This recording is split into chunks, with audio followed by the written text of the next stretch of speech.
ሰላም ጤና ይስጥልን። ዓለማችን በአሁኑ ሰዓት በአደገኛ የታሪክ ምዕራፍ ላይ ትገኛለች። በመካከለኛው ምስራቅ የተቀሰቀሰው ጦርነት አሁን ወደማይመለስበት ደረጃ ተሸጋግሯል። በድጋሚ በዓለም አቀፍ የዜና አውታሮች አጀንዳ ሆኗል። በእስራኤል በኢራንና በአሜሪካ መካከል ያለው ፍጥጫ ከቀጠናዊ ግጭት አልፎ የዓለምን የኤነርጂ አቅርቦት፣ ወታደራዊ እንቅስቃሴና ዲፕሎማሲ እያናወጠ ይገኛል።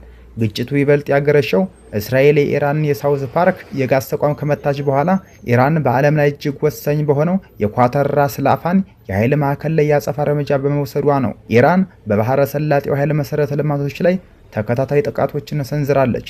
በተለይ በኳታር የነዳጅ ማጣሪያ ላይ የደረሰው ከባድ ጉዳት የዓለምን ትኩረት ስቧል።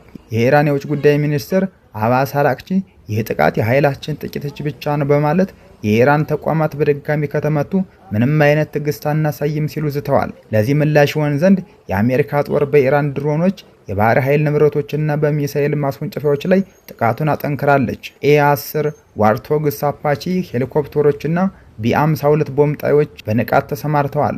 ፔንታጎን እስካሁን ከ7000 በላይ የኢራን ኢላማዎችን መምታታቸውን ገልጸዋል። ይሁን እንጂ ለዚህ ኦፕሬሽን የተጠየቀው $200 ቢሊዮን የጦርነቱን ከፍተኛ ወጪ ቁልጭ አድርጎ ያሳያል። የዘመናዊ ዓለም ግጭቶች ወታደራዊ እንቅስቃሴን ከኢኮኖሚና ከመረጃ ጦርነት ጋር አቀናጅተው የሚይዙ መሆናቸው እጅግ አስገራሚና እጅግ አሳሳቢ ነው።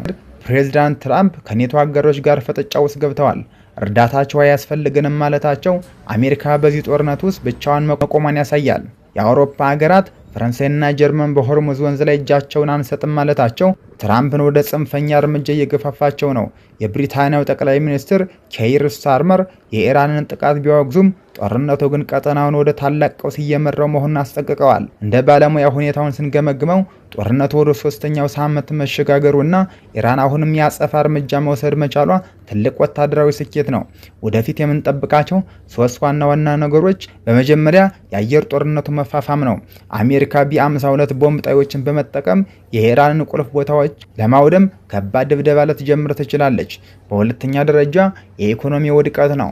የነዳጅ ዋጋ መጨመር በምዕራባውያን ሀገራት ውስጥ ህዝባዊ ተቃውሞ ሊቀሰቀስ ይችላል። በሶስተኛ ደረጃ የመሬት ጦርነት ስጋት ነው።